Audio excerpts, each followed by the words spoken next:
ప్రేక్షకులందరికీ నమస్సుమాంజలి. శుక్లాంబరధరం విష్ణుం శశివర్ణం చతుర్భుజం ప్రసన్నవదనం ధ్యాయేత్ సర్వవిఘ్నోపశాంతయే అగజా ఆనన పద్మార్కం గజానన మహర్నిశం అనేకదంతం భక్తానాం एकदन्तमुपास्महे एकदन्तमुपास्महे. ఓం శ్రీ గణేశ్వరాయ నమః. ఓం శ్రీ సరస్వత్యై నమః. ఓం శ్రీ మాత్రే నమః. ప్రేక్షకులందరికీ నమస్సుమాంజలి. ఇప్పుడు ఏప్రిల్ మాస ఫలితాలు నేను చెప్పబోతున్నాను. ఈ ఏప్రిల్ నెలలో ఎవరికి ఏ రాశుల వారికి ఎలాగున్నది, ఎటువంటి పరిహారాలు చేసుకోవాలి, వారు ఏ దేవుణ్ణి పూజించాలి, వారికి ఎంత మంచి జరుగుతుంది అనేటటువంటిది ఈ ఏప్రిల్ మాస ఫలితాల్లో చెప్పబోతున్నాను. ఇది తెలుగు మాసం అయితే చైత్ర మాసం అవుతుంది. ఏప్రిల్ మాస ఫలితాలు చెప్పడానికి ముందు మార్చి 30వ తారీఖు ఆదివారం నాడు 30/3/2025 రోజున మనకి ఉగాది వచ్చింది. తెలుగు సంవత్సరాది మన తెలుగు వారందరికీ కూడా నూతన సంవత్సరం ప్రారంభం అవుతుంది. ఈ నూతన సంవత్సరానికి ఈ ఉగాదికి ఈ సంవత్సరం పేరు విశ్వవసు. విశ్వవసు అంటే విశ్వాసం అని అర్థమవుతుంది. ఈ ఈ ఈ నూతన సంవత్సరంలో అందరికీ చాలా బాగుంటుంది. ఆదాయం వృద్ధి అవుతుంది. గురువు అన్ని రాశుల వారికి కూడా మంచి శుభ ఫలితాలు ఇవ్వబోతున్నారు. అట్లాగే అన్ని రాశుల వారికి కూడా చాలా బాగుంటుంది. దైవానుగ్రహం బాగా ఉంటుంది. ముఖ్యంగా చెప్పుకోవాల్సింది ఏంటంటే ఈ సంవత్సరం అందరికీ, విద్యార్థులకి, వ్యవసాయదారులకి, ఉద్యోగాలు చేసే వాళ్ళకి, అన్ని రకాల వాళ్ళకి, చేతివృత్తుల వాళ్ళకి, ఈ ఇంట్లోనే ఉండేటటువంటి వాళ్ళకి, అందరికి, పెద్దలకి, పిల్లలకి, అందరికి కూడా ఈ ఈ విశ్వవసు నామం సంవత్సరం చాలా బాగుంటుంది. అందువల్ల ఈ సంవత్సరం అందరూ సుఖంగా సంతోషంగా ఉంటామని చెప్పవచ్చు. సకాలంలో వర్షాలు కురుస్తాయి. నీళ్ళకి ఇబ్బంది లేకుండా ఉంటుంది. ప్రస్తుతం ఇబ్బంది ఉంది చాలా చోట్ల, కానీ అది తగ్గిపోతుంది. మంచి వర్షాలు పడడం వల్ల వచ్చే సంవత్సరానికి మనకి బాగుంటుంది. అయితే ఇది ఈ చైత్ర శుద్ధ పాడ్యమి 30/3/2025 అయింది తెలుగు సంవత్సరాది. ఈ ఏప్రిల్ నెలలో ఇంక వచ్చే పండుగలు ఏంటి అంటే ముఖ్యంగా ఉగాది మొదల నుంచి వసంత నవరాత్రులు ప్రారంభం. అమ్మవారి నవరాత్రులు 4 రకాలుగా ఉంటాయి. అందులో ఈ వసంత నవరాత్రులు ఇప్పుడు ఈ ఏప్రిల్ నుంచి శ్రీరామనవమి వరకు లలితా అమ్మవారికి వసంత నవరాత్రులు చేస్తాము. చైత్రశుద్ధ పాడ్యమి నుండి చైత్రశుద్ధ నవమి వరకు వసంత నవరాత్రులు అంటారు. ఈ నవరాత్రుల్లో లలితా అమ్మవారిని, అదే లలిత, దుర్గా, ఎవరైనా రాజరాజేశ్వరి, అన్నపూర్ణ, ఎవరైనా సరే ఈ అమ్మవారి నవరాత్రులు పూజించాలి. మనకి దేవి నవరాత్రులు ఎంత ముఖ్యమో ఈ వసంత నవరాత్రులు కూడా అంత విశేషంగా మనం పూజ చేయాలి, అమ్మవారి పూజ. ఇక ఈ ఏప్రిల్ నెలలో ఇంకొక పండుగ ఏంటంటే 3/4/2025 స్కంద షష్ఠి, అంటే సుబ్రహ్మణ్యేశ్వర స్వామి ఆరాధన చేయాలి. సో అందరూ సుబ్రహ్మణ్యేశ్వర పిల్లల కోసం కావాలనుకుంటున్న వారు, ధైర్య సాహసాలు కావాలనుకుంటున్నారు, ఎవరికైనా కుజగ్రహ అనుగ్రహం సరిగా లేదని అనుకుంటున్న వాళ్ళు, వీళ్ళందరూ ఈ స్కంద షష్ఠి నాడు పూజ చేయడం చాలా ఉత్తమం. ఇక 16/4/2025 సంకష్టహార చతుర్థి, అంటే మనకి గణపతి పూజ ఈ రోజు విశేషంగా చేస్తారు. ఉదయం నుంచి ఉపవాసం ఉండి సాయంత్రం 6 గంటలకి వినాయకుడు పూజ చేసి చంద్రుణ్ణి చూసి భోజనం చేయాలి. ఇది సంకష్టహార చతుర్థి. మనకు కావాలని తీరని కోరికలు ఏమున్నా, ఏ రకమైన కోరికైనా సరే తీరుతుంది. ఈ గణపతికి గరికతో పూజ చేయడం ఈ రోజు విశేషం.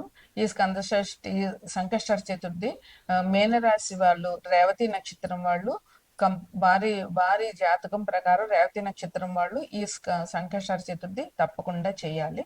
అందువల్ల ఇవి మనకి ఈ మాసంలో ఉన్నటువంటి పండుగలు. తదుపరి రాశి, చివరి రాశి మేనరాశి. ఈ రాశ్యాధిపతి గురువు. ఆయన వృషభ రాశిలో స్థితి పొంది ఉన్నారు. మే 13వ తారీఖు నుంచి వృషభ రాశి నుంచి మిథున రాశికి గురువు మారుతారు. అప్పుడు మిథున రాశిలోకి గురువు ప్రవేశించినాక సరస్వతి నది పుష్కరాలు వస్తాయి. గురువు ఏ రాశిలో ఉంటే ఆ రాశికి సంబంధించిన నది పుష్కరాలు వస్తాయి. ఈ మీనరాశి వారికి మీనరాశిలో పూర్వభద్ర నాలుగో పాదము, ఉత్తరాభద్ర 1, 2, 3, 4 పాదాలు, రేవతి 1, 2, 3, 4 పాదాలు ఉంటాయి. ఈ రాశి వారికి ఆదాయం 5, వ్యయం 5, రాజపూజ్యం 3, అవమానం 1. అంటే వీరికి బాగానే ఉంది. అయితే శని భగవానుడు కుంభరాశిలోంచి మీన రాశిలోకి ఉగాది నాడు ప్రవేశిస్తున్నారు. అందువల్ల వీళ్ళకి ఏలినాటి శని చివరి దశలోకి వచ్చింది. ఏలినాటి శని ప్రభావం ఈ రాశి వారి మీద బాగానే ఉంటుంది. ఇక ఈ రాశి వారికి విరోధాలు, స్నేహితులతో, బంధువులతో, వీరికి రవి కుజుడు బుధుడు అనుకూలంగా లేరు. కానీ రవి బుధుడు కూడా మీన రాశిలోనే ఉన్నారు. శుక్రుడు శని అనుకూలంగా ఉన్నారు.